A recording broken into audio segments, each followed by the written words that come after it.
Introducing a lineup of international award-winning and talented indie authors, only on the Writers' Corner live show.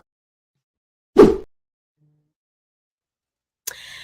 welcome to the Writers' Corner live show, your weekly water cooler for authors and readers.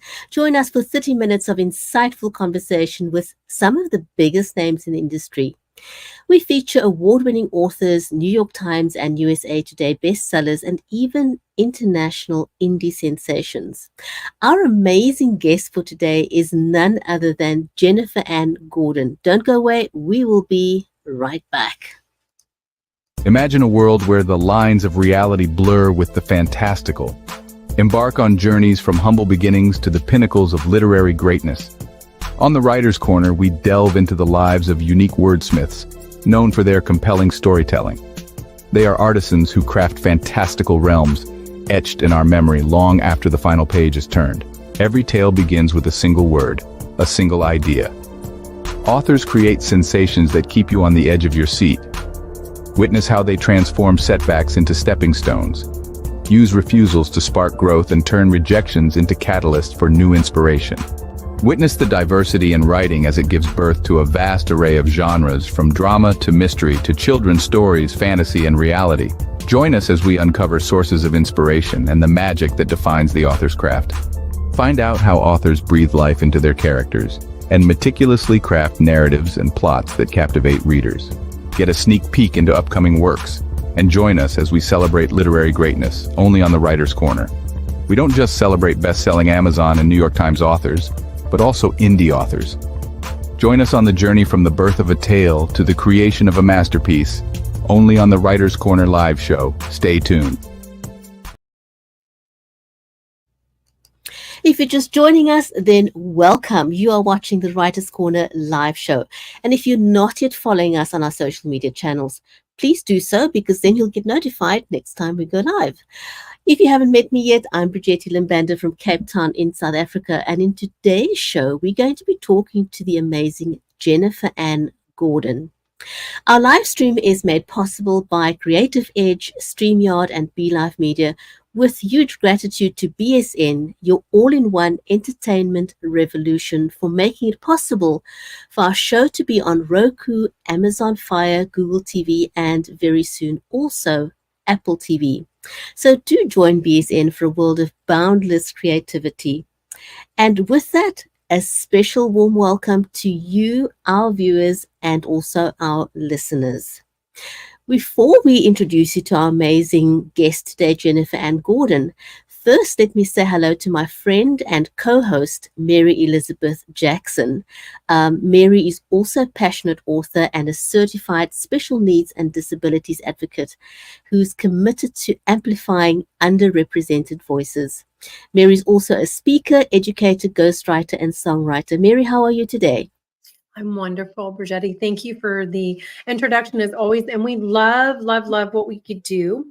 We've been very privileged to do this for 5.5 years, and we get to talk to an author today that we really love. She's become part of our author family, as we want to call it. And we really enjoy sharing the stories of our authors and just books for people to read, because there's so many avid readers out there, and we want to be a part of promoting and supporting literacy and the love of literacy. Absolutely.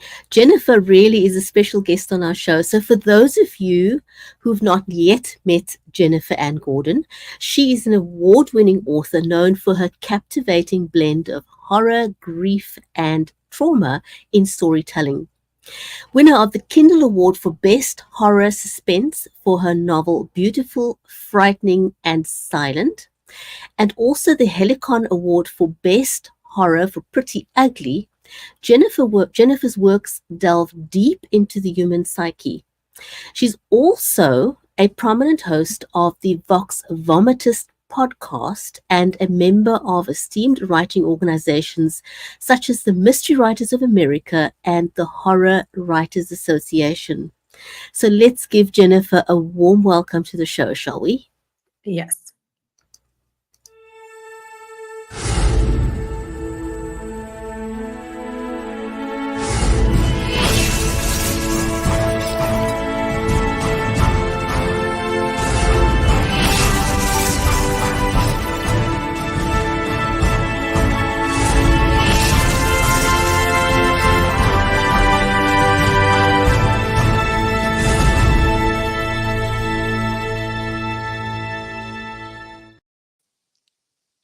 Jennifer. Hello, ladies. Thank you so much for having me today. We're so Welcome to the excited. show. Yes, we're so excited that you're here. And for anybody out there who doesn't know Jennifer, Jennifer actually lives in a haunted house, don't you? I do. And every time I say that, people get like a little freaked out. They're like, oh, like ghosts. But that is my brand. So it's really good for me. But our house is haunted by a very benevolent, lovely ghost named Esther. She is the person who designed this house.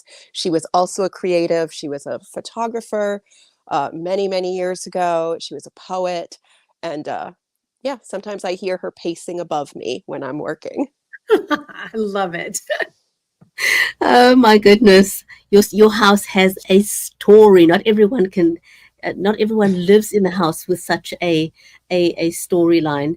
And talking about stories and writing, your writing often delves into themes of horror, grief, and trauma. That's what you specialize in.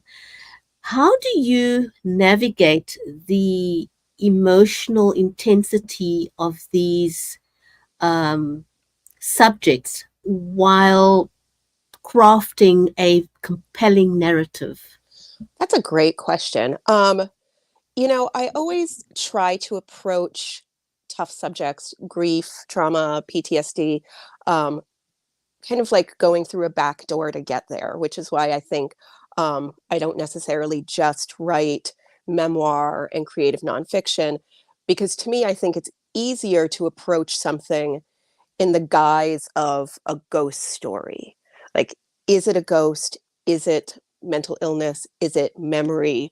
Is it, symbolic of something else? So even in creative nonfiction pieces, I'm a huge fan of the hermit crab essay, which is taking the idea of something and turning it on its head. So writing a short flash fiction piece that is, in the shape of a recipe or a choose your own adventure or a Craigslist ad or a commercial or a set of directions, and finding your way to the tough subjects through something like that, which is, how I use horror as well. Jennifer, I love that, being creative that way. Because those are subjects that some of those need to be talked about more. And so that allows people to maybe be a little disarmed and not so defensive. Yeah. And, I think if we take the stigma away from talking about hard subjects, that's really going to help. Like a couple weeks ago, I was at the House of Last Resort weekend, which was a horror writers conference celebrating Christopher Golden's latest book. And I was on a panel, and the panel was called, "What is the hardest thing you've ever written?" And it was such a great conversation between myself, the other creatives on the panel, about just getting to the core of the story. And it was amazing how many of us just had some very similar experiences, and we're using horror as a way to not only help ourselves, but to help other people. That's a great opportunity for you to be able to do that. So you've got a new title coming up with your collection called The Japanese Box and Other Stories. Yay. And yay! Yay! I managed to find one. Yay! And it suggests a blend of culture elements with horror and personal narrative. What inspired you to explore this particular intersection, and how does it influence your storytelling? Well, this collection specifically, I'll kind of focus in on the story, The Japanese Box, which is kind of like the main story of the collection. That piece started a few years ago, and I was in a grief writing workshop, and I decided to explore this memory I had of my father one night when I was very small, when he finally opened up a little bit about what it was like to serve in the Korean War and fight in the Korean War and be a POW, which were things that we never talked about in our house. Like, we never watched war movies. We never even spoke about it.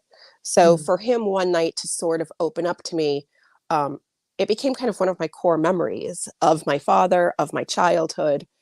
So I was writing this braided essay that was so personal. And I don't want to say it was too personal, but I got scared of showing that emotion and being so raw. So I did what most writers do. They turned something that was very real just slightly on its side and added a fictional element. So I added a supernatural element. And that, is the core of that story, the Japanese box. But I never, when I started that, when I was delving into those memories, I never thought of it as a ghost story until I got to the point where I needed to add something in order for me to be brave enough to put it out there. Wow, that's amazing. Yeah, absolutely. And, I'm sure that'll forever be a very special moment, between yourself and your dad. Now, as an author and a podcast host, who engages deeply in the horror genre, how do you see horror literature evolving in response to societal changes and emerging trends? I hate to even use the word trends when it comes to any kind of writing, because I feel like once we start saying that something's a trend, it's already passed. But I think within any genre right now, but especially what I'm seeing in horror, is, just like an openness to tell other types of stories and from different types of voices. So queer horror specifically is having a huge moment right now. And it's not that queer horror didn't exist before. I just think we weren't actively seeking out those stories. So that is giving us fresh voices, fresh stories, fresh themes. I also think, before we went live, Bridgetti and I were talking about how hot it is where she is. So I think as a society, as a world, we're all dealing with a lot of climate change issues. And the world changing in ways that almost seem unrecognizable from, I know, when I was a child. Just weather patterns are completely different. And I know currently there's kind of I don't want to say trend, but a movement towards a genre called cli-fi, which is climate fiction or sci-fi. I've that is never heard about of that before, so Yeah, that's a new word for then me. this is the trend. Oh, But this is wow. like, it's starting because we as creatives are finding a way for us to process what we're going through Sure. in a changing world like this. Right. Well, that's awesome. And yeah, even from like when I started in 2017, 2016, the growth of genres is just really, it's kind of mind blowing. Yeah. And even like all your keywords to choose for, when you're putting a book up and out, it just, if you just make that little tweak, your book can do so much better in that, in that keyword subject. So it's just crazy. But we were both reading about your bio, and you have also mentioned already about things that have the writing communities that have influenced you and have given you that space to write, and grow. What is I'm interested in the New England Crime Bait Committee, and how has your participation in writing communities and shaped the events of your journey as an author? I think, writing is such a solitary experience when we're actually in the thick of it. So I think it's so important for writers to find a community. I think it is so important for us to be good literary citizens, amplifying the voice of our fellow writers, celebrating them. And one of the first things that I did besides my podcast, Vox Vomitus, was to join like the Horror Writers Association, to join MWA. And I never thought that I'd be on a committee for a convention, but my agent, Paula Mounier, who I absolutely love, she was on the committee and she asked. And when your agent asks you to do something, you say yes. And I didn't know what I was getting into. So the first year I was very overwhelmed. I am the chairperson of the Agents and Editors track, which is a special program part of the New England Crime Bake, where upcoming authors get a chance to work one-on-one with agents and editors specializing in the mystery community to work on their first few pages, work on their pitch, work on their log line. And then at the end of the weekend, the people who take part in this track all get to have one-on-one pitch sessions with agents. And, Wow. and as all writers know, finding an agent is a long, long process. Sometimes it can take years. And then you can go indie publishing and not necessarily need an agent. So I was lucky, I'm going on my 4th year with the Crime Bait Committee to be able to listen to agents and editors and hear what they want, and just to hear the amazing amount of ideas that these new writers are bringing to the table. Like, I just love to hear new writers pitch. I'm just like a fly on the wall that weekend, soaking up all of the information from the writers, from the agents, from the editors.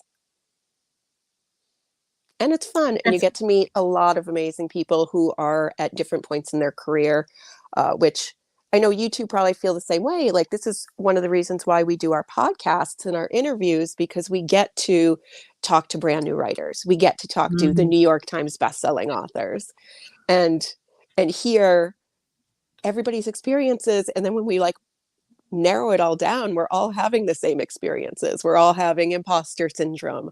We're all having those moments where you just can't read your draft another time without wanting to throw it in the garbage. Like, there's there's like this wave with writing. You're like, your first draft, you're just like, I'm a genius, I'm gonna win an award for this. And then the second draft, you're like, oh, okay, I'll make it good now. Right. But by like draft 5, you're just like, this is never getting published. It's never getting published. It doesn't make sense. It makes less sense now than it did before. I'm quitting. I'm quitting. Why do I do this? Like, crying. And then like your next paragraph is beautiful. And you're like, oh, that's why I do this. I know. It's a very kind of woo. Yeah. Yeah. It's, it's almost like schizophrenic. And my husband can always tell, like, if I'm like going to the kitchen to like get some comfort food, he's like, uh-oh, it's not going well in there. But if I come out of my writing room just like glowing, then he knows, like, okay, she believes in herself today. It's all good. It's all good. And I want to just give a shout out to Carlos Phoenix, who's joined us there. Hi, Carlos. On Facebook. Nice to see you.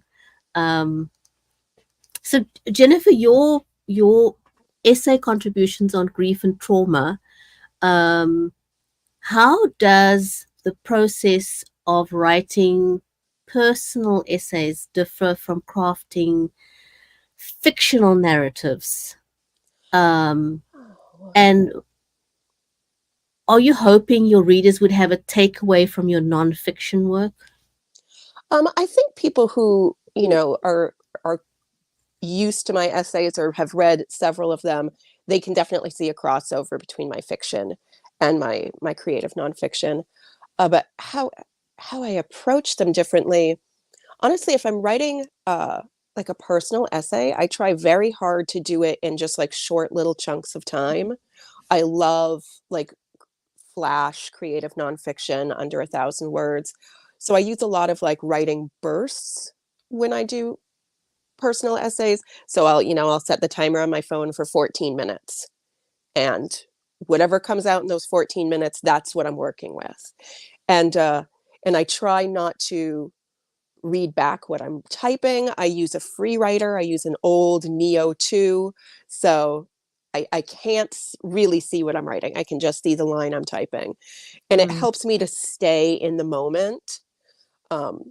And then later on, when I'm working it, that's when I'll put in like a detail to language. But when I'm writing fiction, I think for me, it's hard to stay in the moment, because like I'll write something and immediately think, oh, I can phrase that better.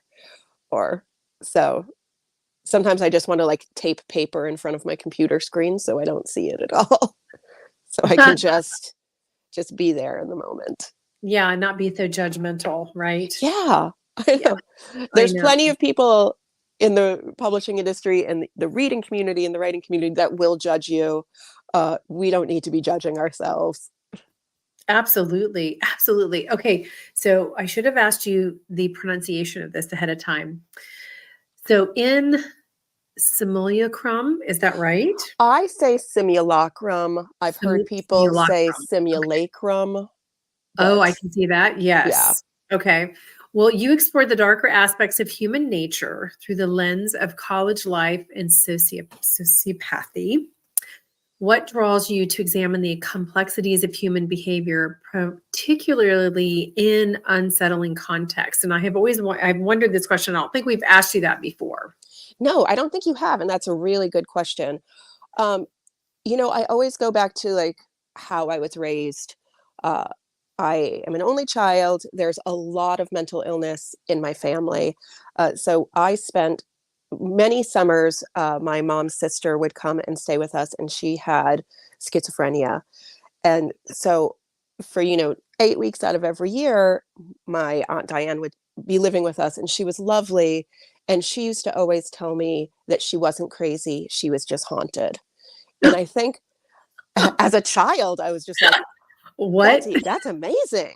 Because I didn't understand, what really schizophrenia was. I just thought, well, here's my Aunt Diane. She's staying in the room across the hall from me, and she sees dead people everywhere she goes, is what I thought. Of course, as I grew older, I was more fascinated with like how the mental illness, and especially on my mom's side of the family, was being presented. There was a lot of bipolar disorder, a lot of schizophrenia, a lot of, alcoholism, drug addiction. So I think to me, again, it was always just like trying to find a way to explore that in a way that felt safe for me to explore it. So fictionalizing it is always my first instinct. Simulacrum is such a different type of story than I normally write, because it's very, very dark, but it's more comedic. It's satire. It was, something I started writing because I thought, who are the worst people in the world? And I just imagined this couple where one of them was a sociopath and the other one was a narcissist.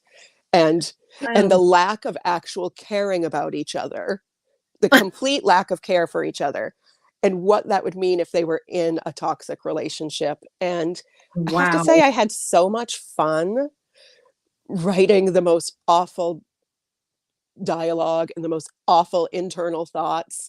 And a lot of people have read it and they said they loved that story the most because it was so different than everything else I've written. I don't know if I answered your question. I'm going to say yes. Yeah. You did. I think what you said just sort of ties in so well with my next question for you. Your stories incorporate elements of both the supernatural or magical realism. So how do you then balance these fantastical elements with the pure raw emotions and experiences of your characters? I mean, you are just a master at doing this. Oh my gosh. Thank you. And I think, when you talk specifically about horror or even sci-fi or fantasy, I think the heart of all of these stories is just within our characters.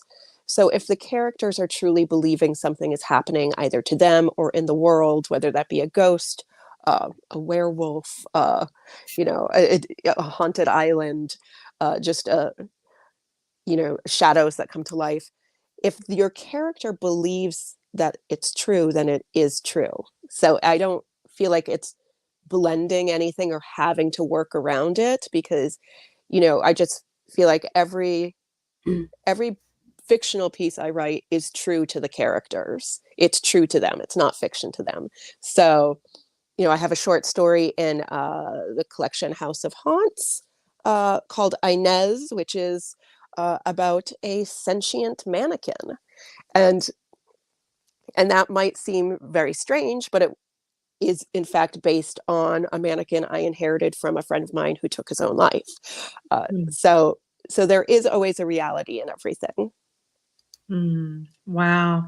They're just, they're unusual things that you write about sometimes in the core of what you're doing. So that really makes you so unique in what you're doing, Jennifer, which is good, right? It's always good because you want to stand up, which you do. Yeah. So, and with your diverse background in art, writing, and podcasting, you're also a dancer.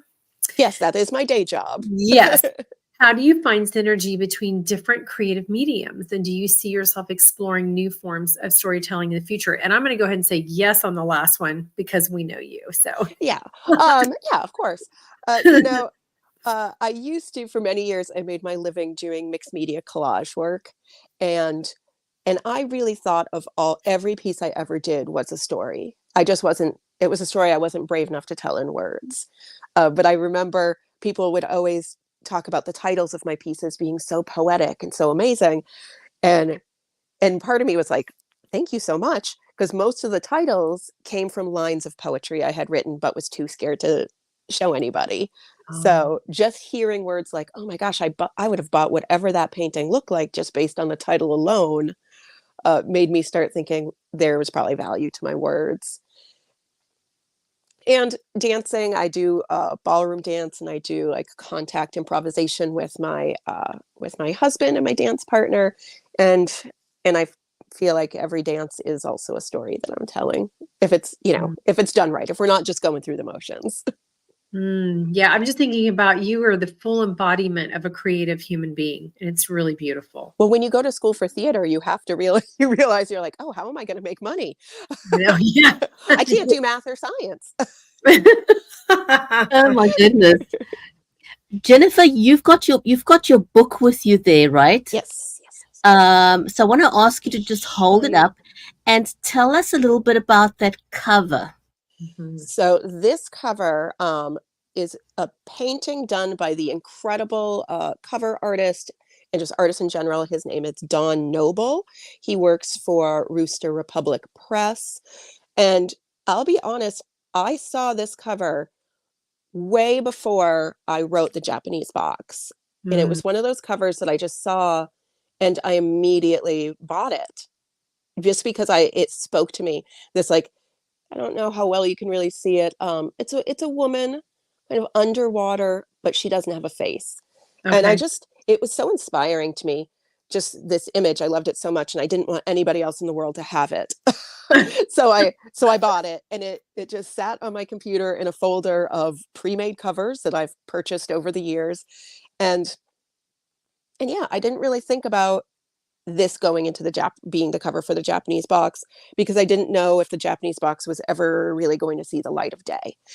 And then when the process happened and we were going back and forth with Last Waltz Publishing, and we came up with the stories that were actually going to be in this collection, and so many of them were about identity or loss of identity, or that looking into a reflection and not seeing yourself anymore. And then I realized I have the perfect cover for this. So I talked to Last Waltz Publishing and said, if I have a cover, I might have a cover. And I know they usually work with a different cover artist, but I sent it to them and they agreed that it worked perfectly. So I was happy to have, again, beautiful Don Noble. It's gorgeous. It's absolutely gorgeous. I love it. I love it. And I know it's glossy, so it's hard. Like, I have to angle it away from my ring light. Yeah, I see. But it's beautiful, and I have to say, it's my favorite cover for many reasons.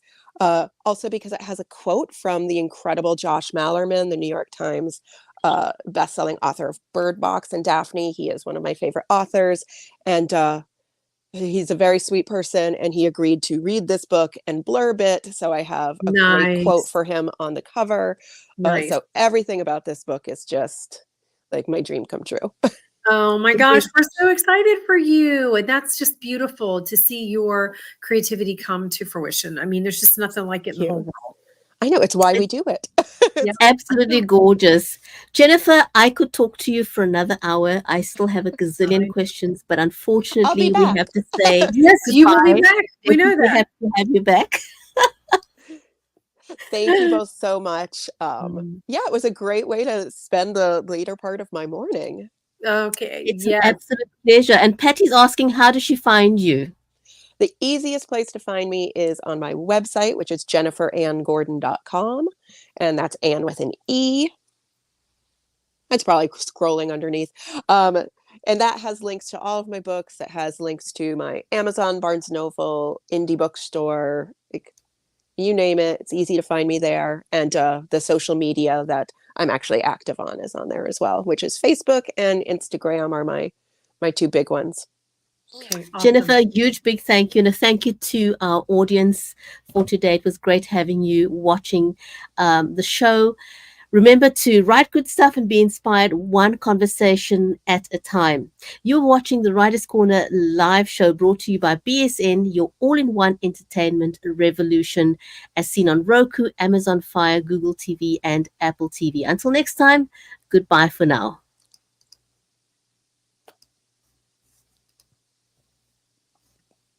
Thank you for joining us on the Writers' Corner live show.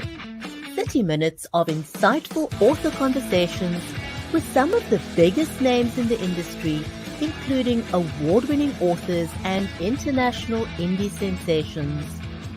Join us on the next episode of the Writers' Corner live show.